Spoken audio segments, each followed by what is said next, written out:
Okay, so I believe we can start now. So I would like to welcome you all to the European Investment Conference. Welcome to the pitching startups. Welcome to the advisory board members and also to the other attendees. My name is Mathilde Vadde. I organize pitch night, investment conferences, and private investor calls at the Startup Club. And we aim to introduce advisors and investors to selected startups during our online events. And tonight I am happy to introduce you to two startups. The first one is called ONVY, a venture-backed health tech startup delivering personalized health insight and predictive analytics based on its own wearable technology and associated digital health app and AI-based platform. This startup will be presented by CEO and founder Adrian Gochziek from Germany. The second startup tonight is called PHENOM. It's a platform that lets users train alongside professional athletes through on-demand video workouts and private live lessons. This pitch will be performed by CEO and founder Austin Yoshino from the US. So I'm really looking forward to listen to the pitch decks and learn more about the startups. Now I would like to introduce you to the format of the event. Each startup has 5 minutes to pitch, which is followed by 15 to 20 minutes feedback and questions from the board members. Anyone can ask questions in the chat to the presenters, and you can also use the chat to network. Now I would like to say a few words about the Startup Club.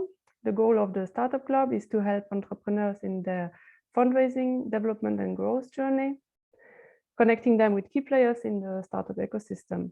We have a global team working together across several different countries and helping us grow in different regions.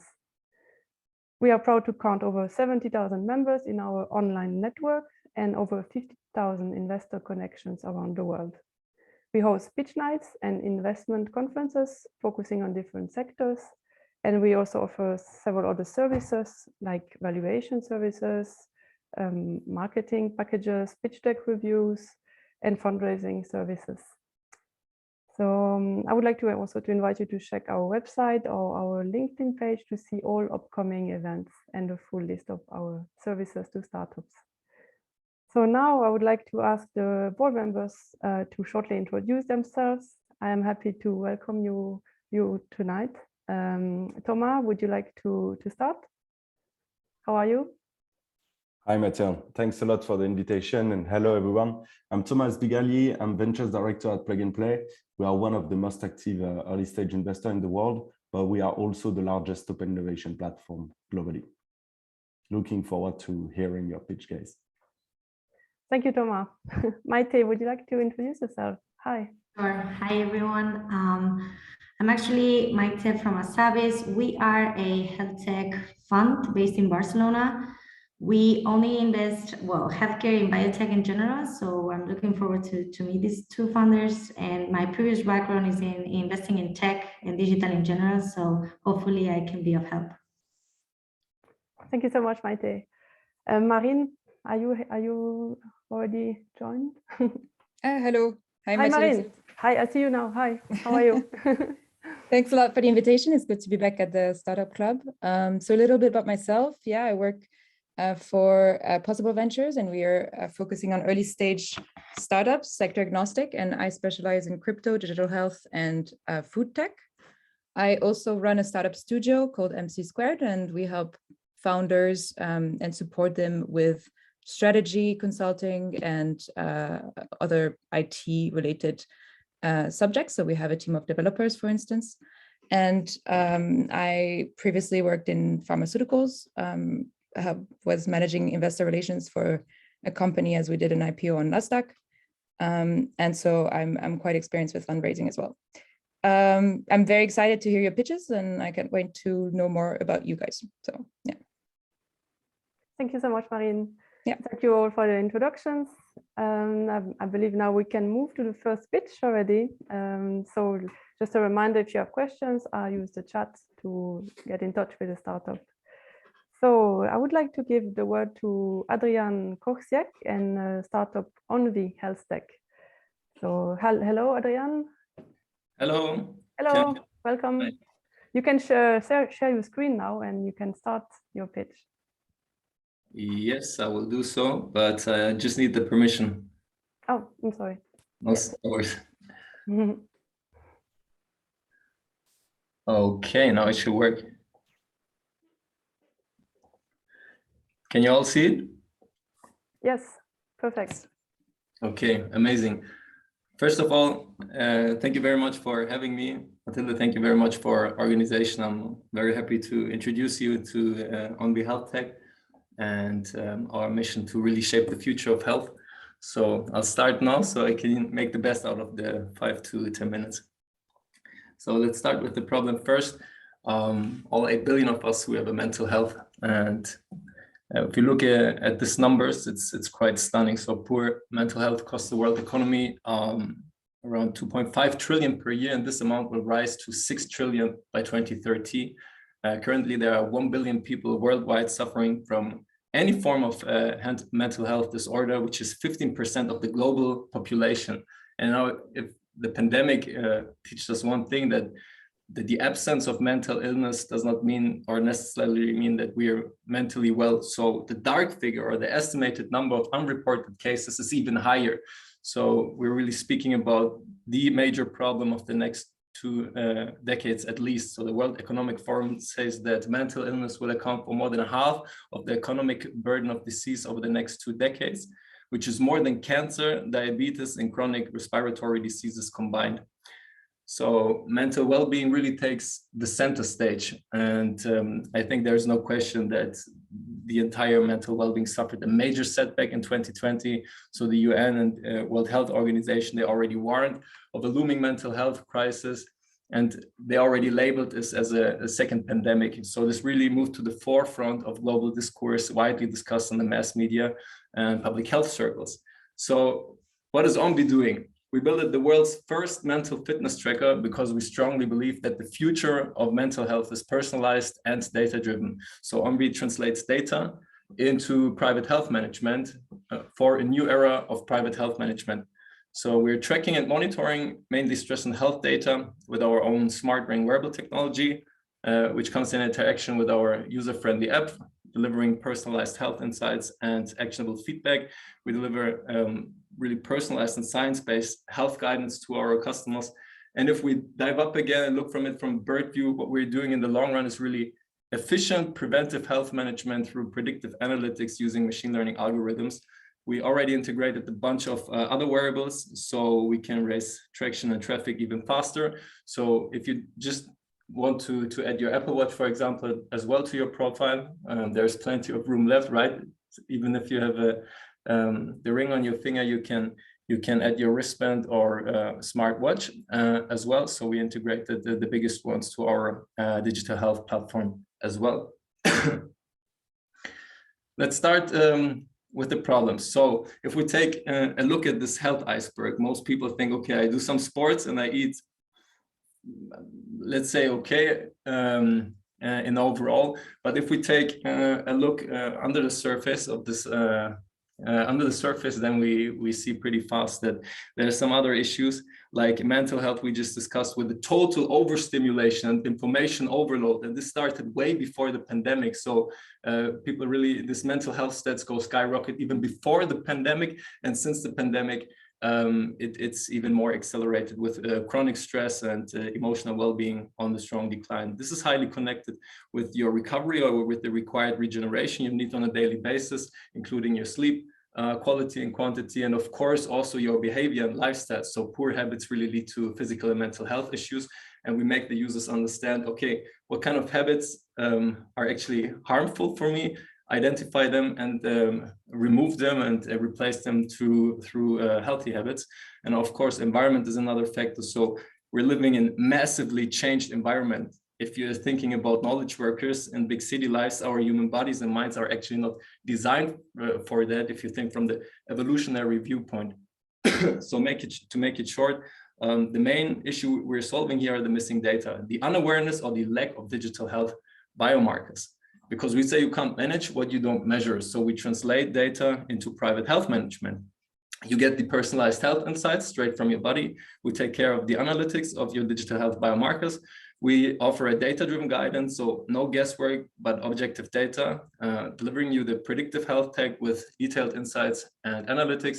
And you got the AI health coach as mindful companion in the pocket. Now let's dive into the product so you get a bit of a better understanding. So on the one side, what we do is the display the data part. So we give ownership to the users by really making it very easy understandable, their key vital signs with clean health dashboards. And on the other side, we give actionable feedback. So we translate those data into personalized recommendations and make those interventions also measurable. So for example, this is our balance coach. You have an overall balance score, and the overall balance score is based on the 4 main tiles, which is your physical activity and recovery, and the same logic for the mental side. So also strain and recovery for the mental side by the name of stress and mindfulness. So what we do here is you have ideal zones that get adapted and calculated based on your body's daily digital health biomarkers. And of course, for example, if you have 3 days of heavy workout, you have a different demand for recovery and so on and so on. So it's an intelligent system and the first step towards this predictive health tech. So we make it really easy, understandable, and simplified to clarify. But for everybody who wants to dive deeper, can click to each of these tiles, for example, to recovery. And then you get the detailed insights for, okay, how was my heart rate variability? How was my sleep? How long have I been in different sleep stages, and so on and so on. So you really get advanced insights and predictive analytics. Sorry. Now coming to the hardware side, I know what the investors in the room are thinking. Hardware is hard. That's true. But let me explain why, by intention, we decided to do hardware, because there is strong momentum for what we are doing. So to summarize it, we built the first ever smart ring capable of measuring precise stress levels. So we measure all of the heart-related biomarkers. We measure basic energy expenditure and activity levels. We also have a sensor for skin temperature, but on top of that, we have a so-called GSR sensor that is able to measure cortisol via electrodermal activity, where we already have some strong partnerships like Philips in place, who committed to a long-term innovation partnership because they also see the potential in bringing this to the mass market. Why? Now, why did we choose the smart ring for the mind health use case? There are 2 main reasons for it. A, convenience and comfort. So it's a very minimal and elegant design. You have a high wearing and sleep comfort. This gives us the opportunity to really get 24/7 health data, which is important for this holistic approach. You have a longer battery lifetime. We can do the fully automated stress measurement. So it's not a manual process. You have to tap to a screen or something like that. So better user experience. And very important also, we wanted to have the silent companion in the background, which is not giving you further distractions or stressors or notifications from the wrist. So that, in combination now with human anatomy as key advantage, is the competitive advantage in that field. But let me explain. So the first thing is that we get 100 times stronger pulse signals from the fingers compared to the wrist, of course, of your arteries here. So you get way stronger pulse signals on that side where we have the measuring points, the sensor measuring points, and also favored by the very thin skin layer at the sensor measuring points. We get very clean results because there is not so much skin like the wearable devices have to measure to hit the arteries. And the main point is for the stress measurement. For electrodermal activity, the studies prove that the density of the sweat glands on the volar surface of the fingers is the highest on the body. So it's the perfect spot to measure stress via electrodermal activity. That in combination made us realize, okay, we have to do it to really deliver a very appealing and good solution for this looming mental health crisis. Our pricing table is, we have a basic, pro, and premium, and the basic comes without the ring. Starting from pro, you get the ring, and then dependable on what you choose, you get different content like mindfulness programs, you get the AI health coach, and some up and cross-selling with products that further help you to improve your health Once we know your personalized health insights, we want to help you as much as possible to not only make it understandable for you, but also be able to improve your health to the better. Talking about marketing, we will launch a health coin for gamification, and really you can earn through achievements for engagement and customer retention. So it's redeemable for different health services. Of course, we focus on performance marketing and content marketing. We come with a strong focus on health and mindfulness education and easy understandable lifestyle optimization, where we do a lot of podcasts and interviews and video snippets, where we have a big network with, we call it VIP Ambassador Program, which are thought leaders, celebrities, executives, and top-level athletes who will help us here to back a fast international rollout, and then a high focus on community building. So within the app, you get sections for most relevant health and mindfulness topics with data-driven challenges and interactions among the ONVY users. And then you get best practice hacks and habits for health and mindfulness improvement, validated by data. And in the app, you also have the opportunity to get in touch with some thought leaders and athletes in the field. Now, talking about the business plan, first step is App plus Smart Ring. Then we turn to a platform with some up and cross-selling for healthcare e-commerce, some data partnerships. And then in the third step, we turn to a multi-sided platform entering B2B with company health management and license models as well, and to really profit from matchmaking effects on a digital health multi-sided platform. Let's take a look about the stats or the numbers. Wearable technology goes from 33 billion to 93 billion from 2019 to 2027. Mental wellness goes from 122 to 210 in 2025, and digital health in general goes from 181 to 551 in 2027. Now, what are we actually doing here? ONVY is at the intersection of quantifiable mental well-being and AI health management. So what we do is we build a wearable device, we make mindfulness data-driven with, and combine it with AI health management. And if we now dive a bit deeper into this exponential growth markets, like wearable unit shipments worldwide, which went from 28 million in 2014 to 444 million in 2020. And also look at the total global mobile health market, which went from 21 million to 333 in 2025. We have to understand that the strongest reason for wearable use in 2020 was a strong demand for this regeneration and stress management topic. So it started with, fitness tracking, so on. But the top reasons for wearable use now are rather towards this manage stress, sleep better, more balance, regeneration, also manage a diagnosed condition. If you think about the first slide now, with 15% of the global population have any form of mental health disorder, this also goes to that direction. So we built the first wearable technology on the market covering this expensive problem. Now, our milestones from the bird view, we really are very, very purpose-driven and highly intrinsically motivated. So we really want to deliver a new era of mind health and predictive health tech. We raised 1.4 million euro in 2020 and heavily invested in product and team development. Then we will go live with the ONVY app and platform in the first quarter of this year. The smart ring is halfway done, it will come in the third quarter.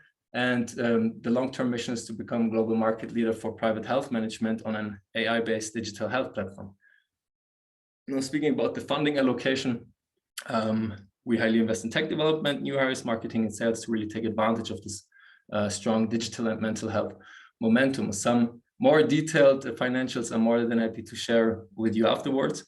Same for IPR. To make it very short, we did some comprehensive freedom to operate studies and have scrutinized the conflicting IP rights and to really carefully develop some intelligent workarounds, among others, for EDA-related sensor placement and stress measurement on the form factor of the smart ring.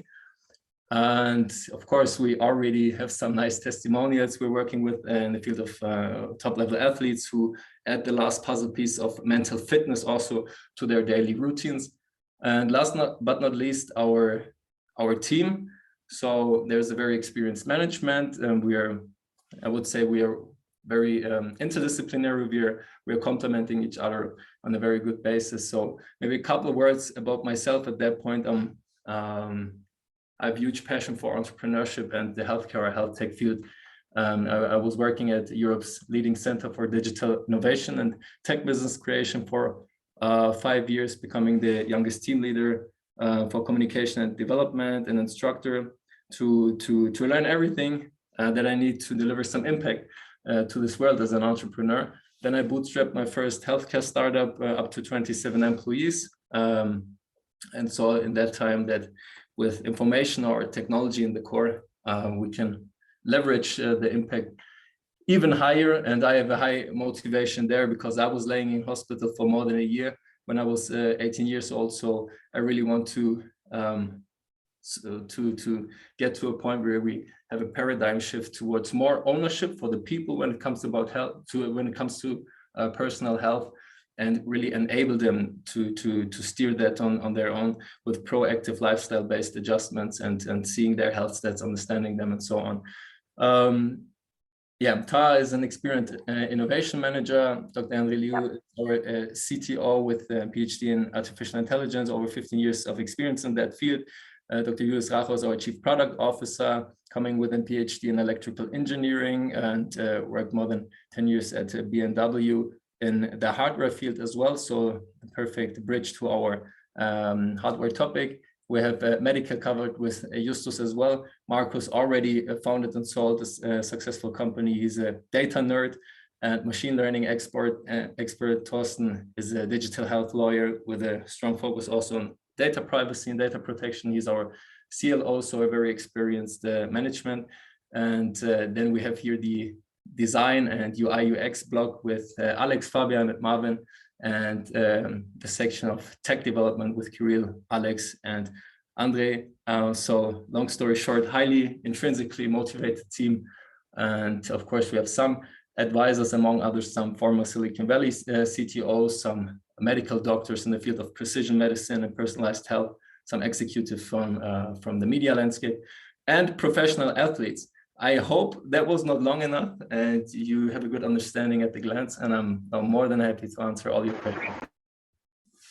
Thank you so much. That was a really, really great pitch. So yeah, so great. So we can move now to the Q&A. So who would like to start? Maybe Maite? Sure, I can start. Well, thanks for the presentation. I actually have several questions. I'll start by one, and then with the rest of the panel, Marine and Thomas, I'm sure we can cover everything. To better understand the need of the hardware that you're saying that is important, do you have any clinical evidence, or have you run any clinical study that proves that the use of the ONVY ring is better than any Apple Watch or any wearable that a person can use for stress management or stress reduction? Yes, thank you for the question. Let me move that in here. So here you see one advantage of our very experienced partners in that field is that they did that for the last couple of years as well. So it's not only us, so we did it together. Already created some prototypes, did test runs, but we also have extensive studies. For example, this one here, deriving a cortisol-related stress indicator from wearable skin conductance measurements, and we can back on science here to put it that way. Yes. Perfect. I'll let the rest ask. You have some more questions? Or? I can go next if you. Oh. Okay, Marine. Yeah, sure. Don't want to interrupt anyone. Yeah, so I mean, thanks for the good presentation. I like the space a lot. Although Quantify itself is really kind of getting crowded, but I think it's really nice that you're making a ring. And I mean, it's a lot of guys actually in your team to make a ring, but that's nice. In terms of feedback, I can't remember the slide number, but I think it was your marketing slide. Yeah, I can go back. I think that you guys are missing a bit of focus. It's for me a bit unclear. What are your key marketing activities that are going to bring some customers? And I also have maybe another feedback for the pricing table and business plan. If you can scroll down. Yeah. It's quite general feedback here, but here you mentioned in the next slide that your wow factor is the AI health coach. but it's only something that's accessible for your premium customers. And I think that's maybe something that would have a lot of value if more customers could access that. So that's just also general feedback. Yeah. And then one very big question mark for me, where I really want to challenge you here, is that I see that you seem to be pre-launch, no product on the market, and you want like, what is your valuation that you expect? Is that supposed to be higher than 8 million because you already raised some money before? So maybe if you can defend that, that would be interesting. Sure. And I have a couple more questions on your investments as well. I don't know if I should group them or just give you space to reply to that already. Both is fine. You can do it like ever you prefer. Okay, so I'll just go for it. The other question was for your funding that you already had. Is that full equity based, or is it also government grants? And when you plan to make your next investment round? So, thank you very much for these questions. Yeah. So I'll start with the first one. Coming back to marketing strategy. It's an elevator pitch, so I had to remove some of the slides, but to make it maybe a bit easier to understand and grasp. What we're doing here is the app release Q1 2022, right? So here we're coming with at first building this brand awareness with expert content and some very well-known trusted names for the social proof, who are known as biohackers and health experts.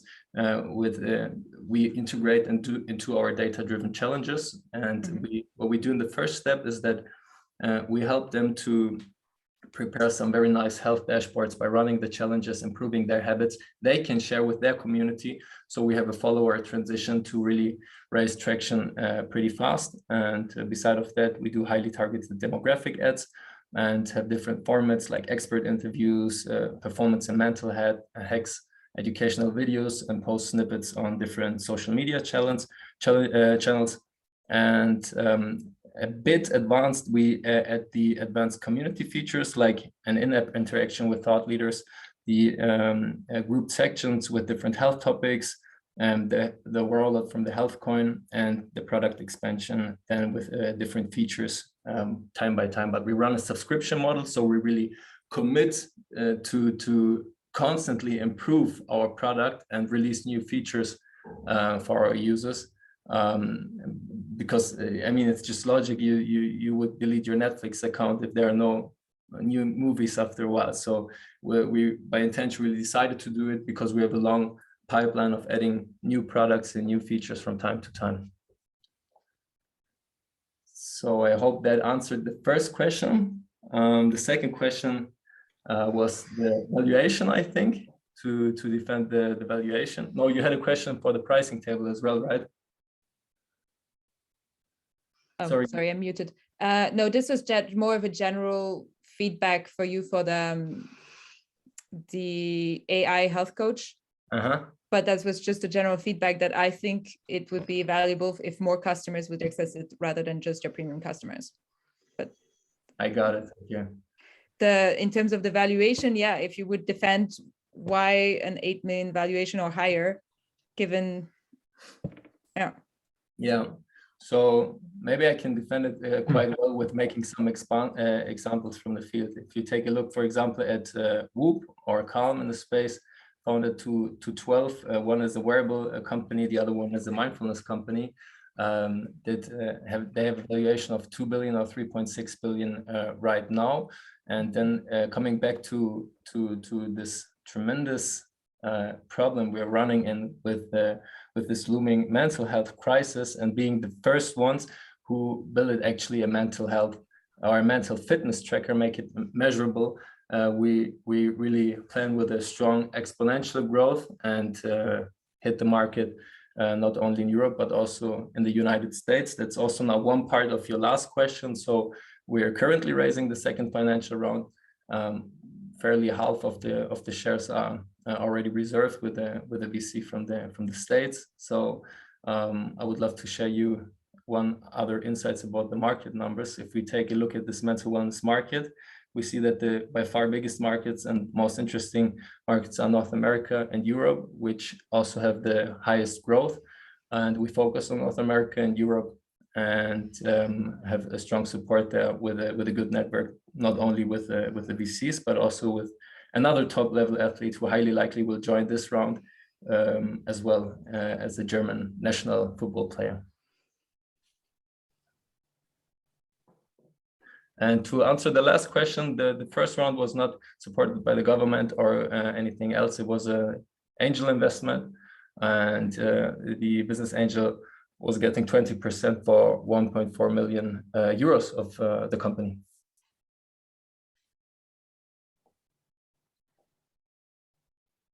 Okay, thank you.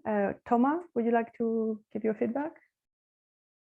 Thanks, Mathilde, and thanks, Adrian, for the great pitch. I will start as well with general feedback. I think Marin and Maite already asked you a lot of questions. But what I would like to mention first, because in my opinion, it should come first when you pitch, is you have an amazing story at the end of the day. You have got an accident, went to the hospital. You have a great team that is, related to this project and so on. I think you should start with the storytelling, catch the attention like that.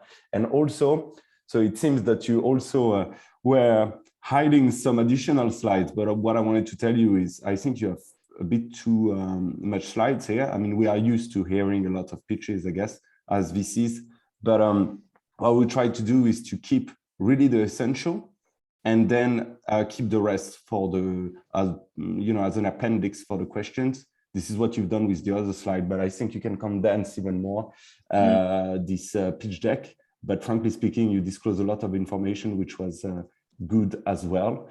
Given that actually, Marin asked you a lot of questions, I wanted to ask you, my main questions that I've left would be maybe on the competition side of things. So what are your unique value propositions? As you know, there is actually, you have a lot of players in this space that are direct or indirect.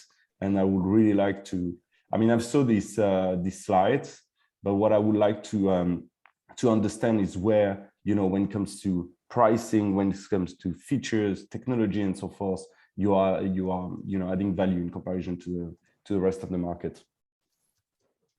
First of all, thank you so much for the feedback, Thomas. I highly appreciate that. Very valuable for me, and that's very good to know. To the feedback for the storytelling, to start with my story first. Thank you therefore also for the other feedback. Now coming back to the competitors, if I know you say you saw this, but taking a look at it, what we do is really the sweet spot for us is really quantifiable mental well-being and combining with AI health management, but in a way that, or let's say there are two things where we have a very high advantage over others, and also compared to the big players in the field. And maybe you're familiar with the study of Roland Berger, The Future of Health, and the key findings of this study was that the biggest success factors for healthcare platforms and companies like us are the customer experience, the user experience in general, even before the perceived health benefits, which comes on the third place. And on the second place comes customer proximity and trust. And we highly focus on an outstanding user experience to make it really, to simplify, to clarify. People hate what they understand and they love what they understand, and then they become advocates and so on. So we highly focus on an outstanding user experience, and we take your health data serious. So we're not like, as a digital health startup, really taking care of your health data. If you compare that with this topic of trust and customer proximity, for example, would you rather give your sensitive health data to Facebook and co, or would you rather trust an intrinsically motivated digital health startup in the field? So this is where we step in and strongly focus on these attributes, which are, again, the three most important success factors for healthcare startups in the field. They found out in this study done by Roland Berger. I hope this answers your questions. Yeah, partially, but I think on the data thing, frankly speaking, your goal, I guess, is to get acquired by such companies in the future. like, you know, so in any case, they might use this data for future uses. But anyway, I do agree though on it's true that sometimes the marketing and user experience can be more, you know, important than the technology of the features itself, especially in this at the beginning. And you already answered all of the questions related to the go-to-market strategy. Maybe some tips that I could give you when it comes to fundraising. I guess in your space, as you are hardware software company, but also in the B2C space, I would highly recommend you not to go to generalistic VCs, try to go to specialized VCs, you know, in the health tech or hardware, you have quite a bunch. And also, as I guess with this fundraising, most of it will go to social media ads to promote your services and rings. What you should do, in my opinion, would be not to dilute yourself more and to actually use the funds that you will raise from the equity round for other costs such as you know, your team, offices and so forth, and raise money through alternative funding solutions like revenue-based financing that could finance your social media approach. Simply because you have a bunch of solutions such as Popoff, you know, I don't know if you are familiar with all of them. I can send you a list of them, but basically they could, you could loan some money to them against an interest, but you know, the cash flow management and you pushing, boosting your marketing is really important at the beginning. And I'm not sure you want to dilute yourself even more. So this could be a great alternative for you. You should definitely check that out. Thank you so much, Thomas. Very valuable feedback. So thank you so much. I highly appreciate that. Just one comment on the first point. I really want to make that clear because it's important to me. Our goal, or my personal goal, is to help as many people as possible to live a happy and healthy life where they can unleash their full potential. I think the rest will come by itself, and at the right time you can do some decisions, but this is really what drives me and the reason that makes me jump out of bed in the morning. I'm rather thinking about that than at what time can I sell this company to Facebook and co, you know. I'm really like, I think that this is very important for me because this intrinsic motivation carries us also through the challenges and the hard times which are there as well. And here we have a team which is highly committed to this mission as well. So we're not thinking about exit yet, to comment on that. Yeah, don't say that to VCs. This is what they want to hear at the end. Yeah. But I understand your point of view and your approach, but VCs, what they want to hear is, you know, our goal is giving the markets in which we are playing right now, these and these and these large corporations or even like unicorns or whatsoever could be really interested. And so I think you should not tell that to investors, but.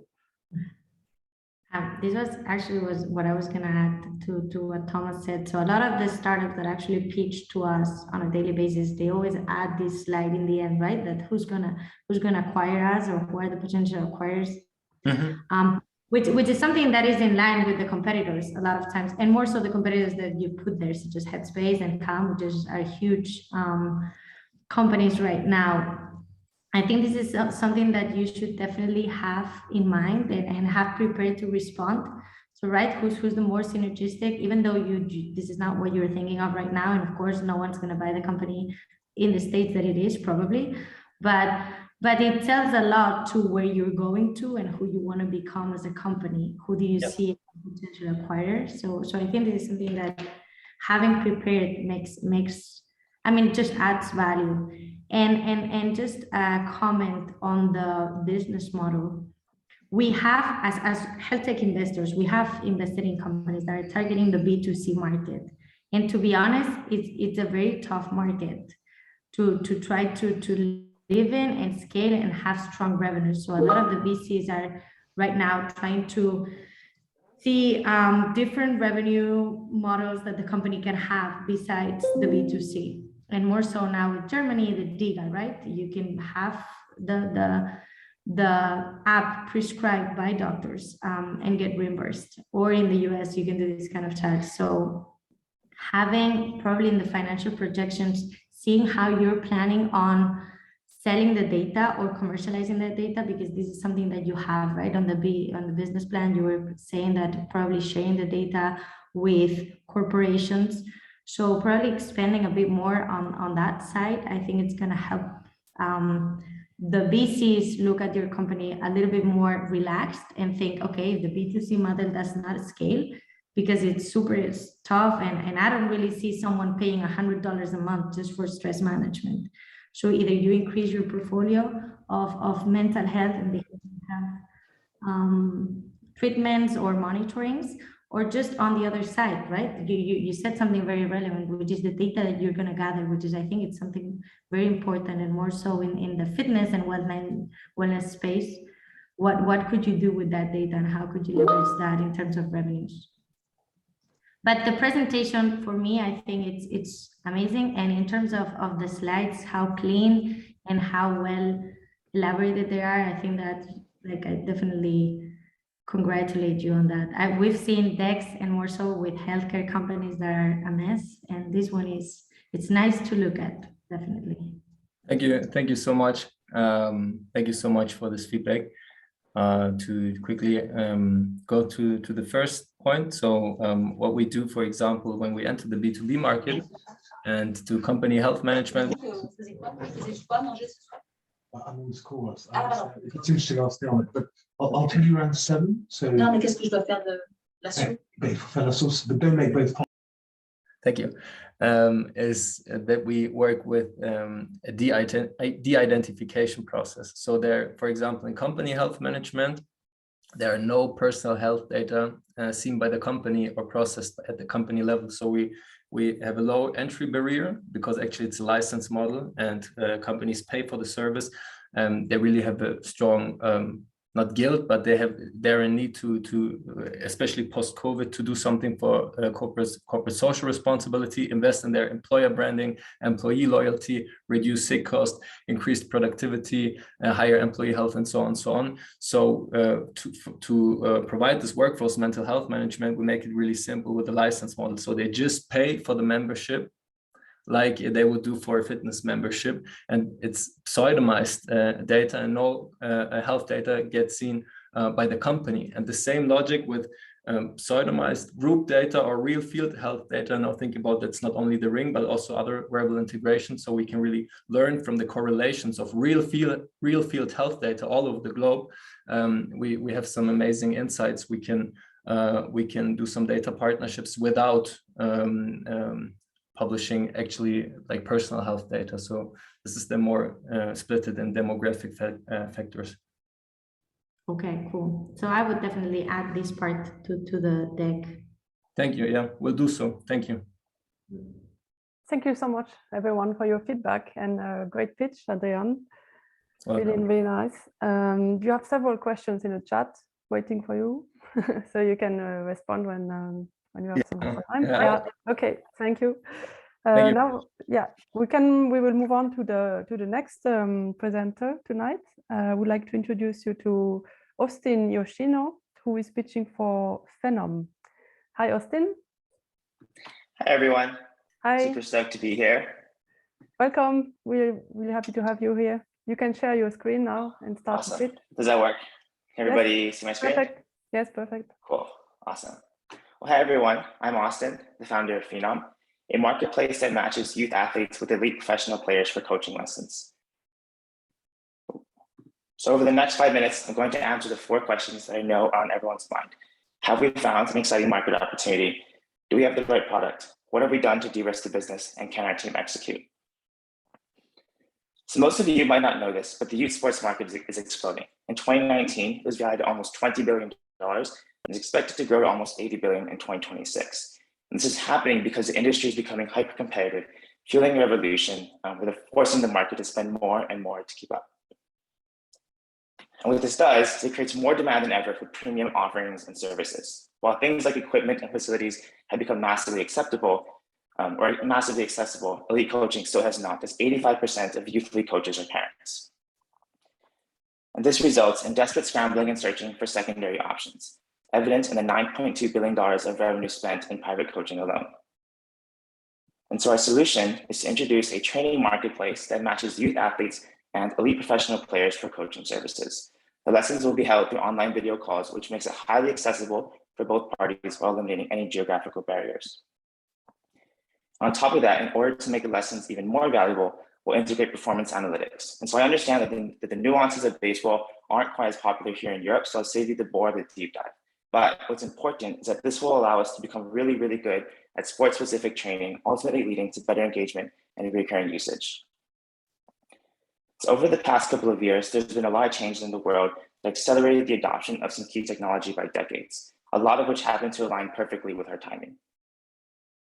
We first validated the market opportunity by looking back at an affiliate platform that we built that made it accessible and very easy to book coaching lessons through PHENOM Hawaii. It brings in around $300,000 of revenue per year for them, which is an incredible signal considering that it's in just one club in Hawaii. Next, we ran a pilot with a recent baseball all-star. Our customers loved it and it showed very early promising signs of product market fit. We then spent an obsessive amount of time figuring out how this is all going to work, both initially and at scale. Our active players with a limited amount of time will give one-off lessons about twice a year using a one-to-many model. Our retired players with a little more time on their hands will give monthly recurring lessons to a small group of players. And our minor leaguers with the biggest incentive for recurring and supplemental income will give weekly recurring lessons that are one-on-one. We'll take a typical marketplace standard cut. And what I believe is most important to highlight here is that we figured out a pricing model that will make our lessons accessible to the critical mass. There are other competitors who also see this opportunity, but none of them offer the crucial combination of data integration, professional athletes, and one-on-one lessons.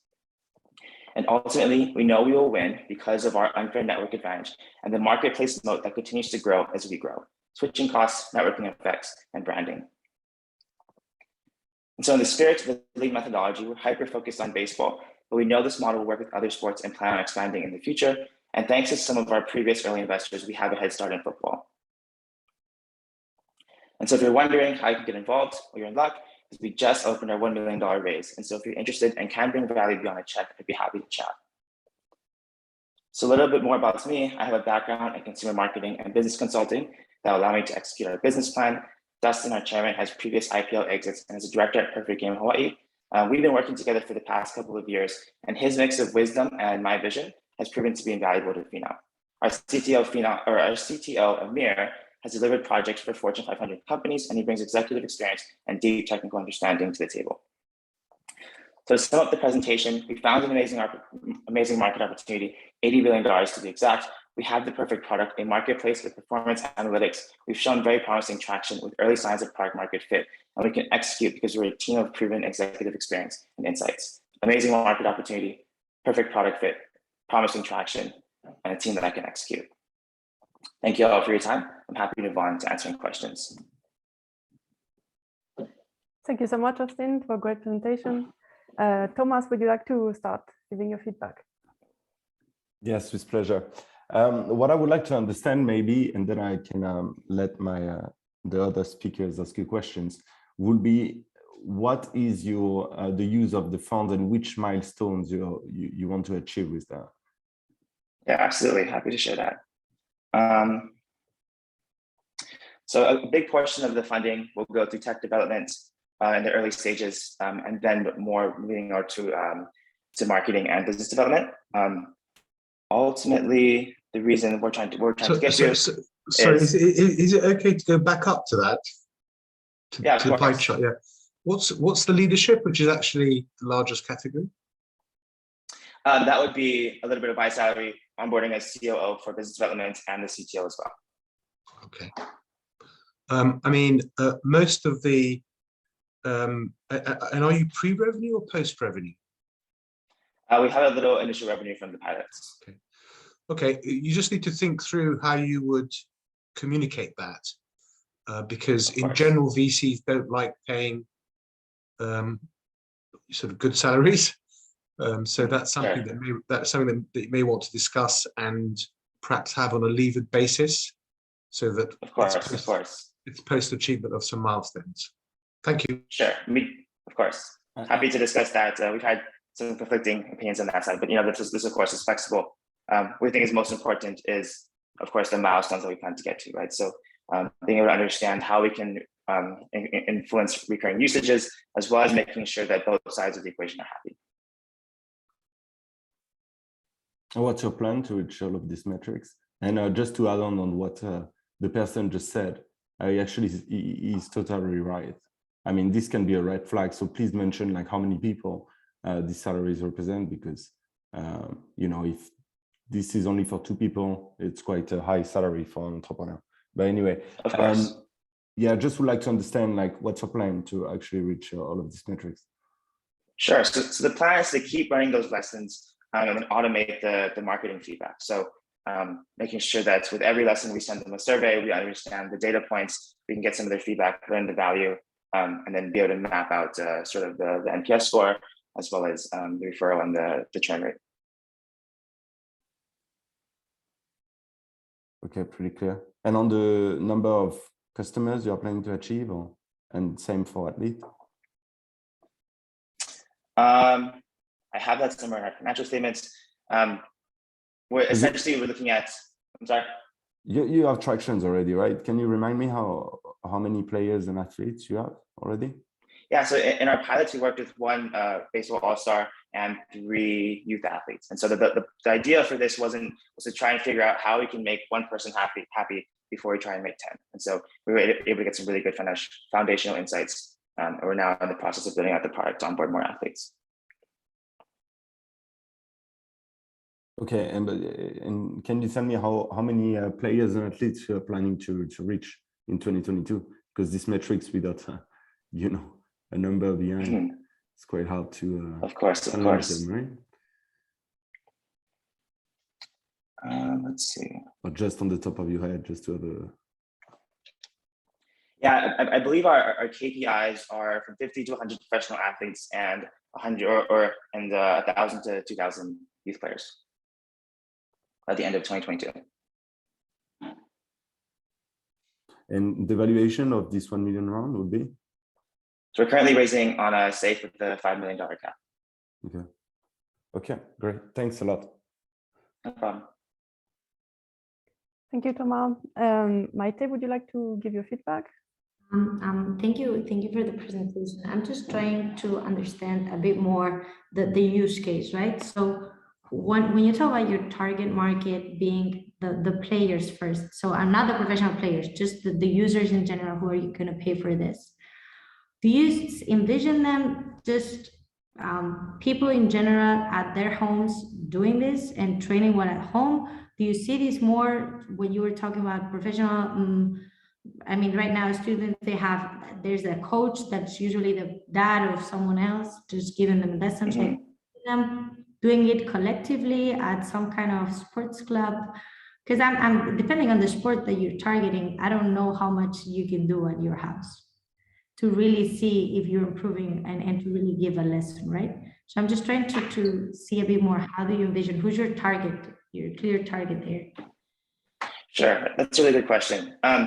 So in terms of where the youth player could take a lesson, there's essentially 3 options. One of it being going to a partner training facility, like we have done in the past. The second one being going to a public practice park, or the third one being doing it at home.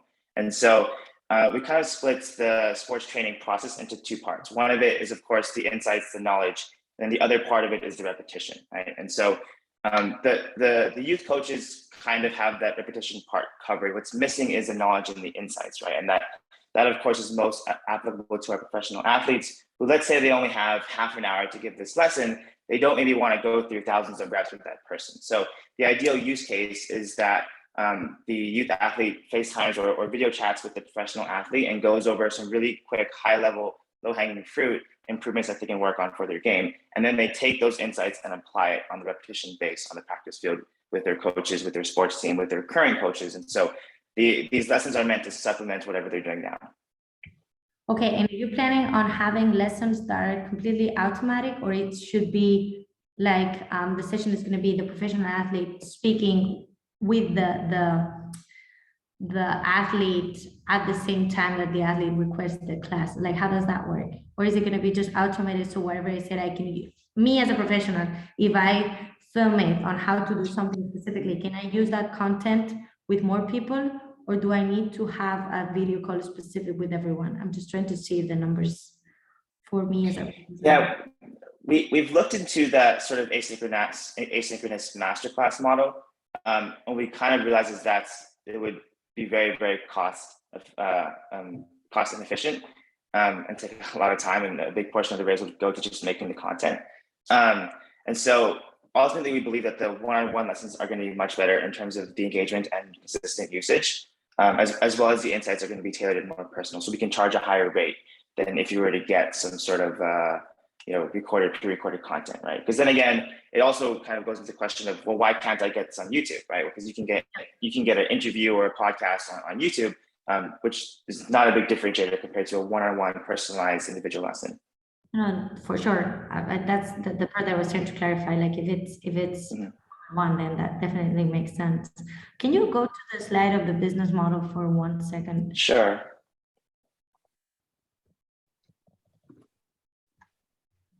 Okay, so didn't you have like packages or something? Like if I'm trying to learn something specific sport and I just 1 hour lesson is not going to be enough, like can I have a 10 lesson pack with a specific professional for, like, I don't know, for a specific price, or you're not doing this?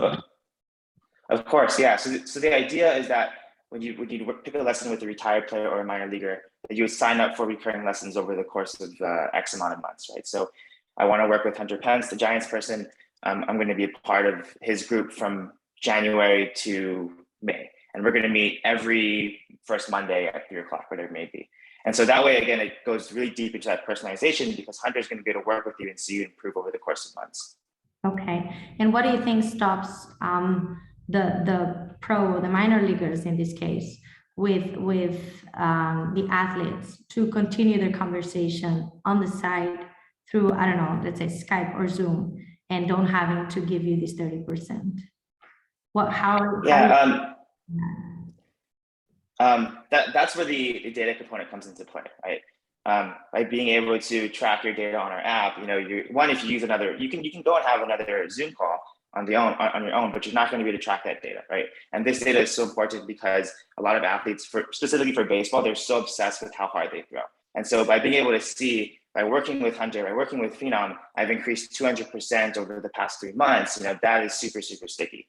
And ultimately will lead to them using our platform and aggregating their data to us. Great, thank you. No more questions. No problem. Thank you. Thank you, Maite. Marine, would you like to give your feedback? Yeah, sure. Good. So from my side, I think, I thank you for the presentation. I think you have, it's a great USP, and I really like your traction as well. I like that you're kind of, you mentioned in one slide, for instance, that you're building on from the knowledge. So you already have the affiliate platform. And I think that's also an interesting point. I agree with what the others said on the leadership cost. That's a bit of a red flag. And feature-wise, for me, though, I have to say that this resembles a bit of a standardized video coaching platform. So, I mean, it's a site that is for celebrities. It's very standard. And so I'm kind of wondering, like, how much is it that you actually need to launch the first platform? And like, tech-wise, there are a lot of standard features. So why is it that you cannot launch with like half of the round already? And maybe that's, I'm happy if you defend that, and I'm looking forward to your answer. It's just of course trying to challenge you as well. You're totally right that the first version, the automated booking and scheduling process, is not a very tech-heavy endeavor. And so the truth is that we don't need to raise money to launch that, and we're in the process of building and launching anyway. Where raising money is to integrate the data performance or the performance analytics. That's the bigger piece of the tech dev that the portion of the round will go to. Okay. And just as a little bit of feedback as well, I would suggest that you focus on only one sport, then you have more of a network effect. At first, at least, then you can really, use the network effect. Totally understand. And our initial focus is purely on baseball. Cool. Yeah. Thank you. Thank you. Thank you so much for your feedback. And thank you, Austin, for a great presentation. I would like to ask anyone who has a question to Austin, you can use the chat to ask your questions. And so this was the second and last startup for tonight. It was a rather short session this time due to like illnesses. We had a few cancellations, so this was like a little bit over an hour. So I would like to thank you all that you joined tonight, and thank you to the startups who presented. And so this is a great opportunity to network. So I encourage you to connect on LinkedIn, and thank you again to the board members for their time and for their feedback. And yes, Thomas, would you like say a few words at the end? Thanks a lot, Mathilde, for the invitation and also for organizing such a session. Been attending quite a few now, and it's always qualitative. And thanks also for the great pitches. You know, it's better to have 2 startups and more times for Q&As than too many. So I guess from my feedback point of view, it was actually better than the other sessions simply because we had more times for Q&A. It was, you know, no rush that time. Yes, and actually, the quality of startup was really good. Hope the feedback were constructive enough and that we will keep in touch. Feel free to contact us if you need any further feedbacks or recommendations and so forth. Thank you so much. Thank you, Thomas. Maite, would you like to say a few concluding remarks? Sure. No, I think the 3 of us can say the same thing. It was a pleasure being here. It was a pleasure learning more and more so from entrepreneurs, people that are out there just fighting every day. It's great to see the energy also. I think both pitches were great. In this case, Adrian, you are in the HealthTech space like we are at Asabys, so there's a clear fit there, not that much with Austin. But it was a pleasure meeting you all. And if I can help you or view anything, please feel free to email me wherever. I'll just give feedback as much as I can. We'll do so. Thank you so much. Thank you so much, Maite. It was a pleasure to have you. And Marine, how did you think about the event? Yes, I also just want to thank everyone. And I mean, everything has already been said. I think this was really nice. And I agree with Thomas as well that having 2 startups is maybe better to take the time. And yeah, thank you. The decks were great as well. And I hope that we can challenge you with some of the questions, and that it just makes it nicer for you also the next rounds of talks that you have with investors. So yeah. Thank you so much, Marine. Thank you. I hope to see you again on another event. All right, thank you. Like that. Yeah. Thank you so much. And so yeah, this session will be published on our YouTube channel. So if you would like to watch it again or share it with your network, you're very welcome to do so. And also, if you're interested in joining more events, I would like to encourage you to check our LinkedIn or webpage. And you can always email me if you have any questions or if you're interested to join a future event. So yeah, thank you again for a really, really nice evening, and I look forward to seeing you again soon. Good night, everyone. Thank you.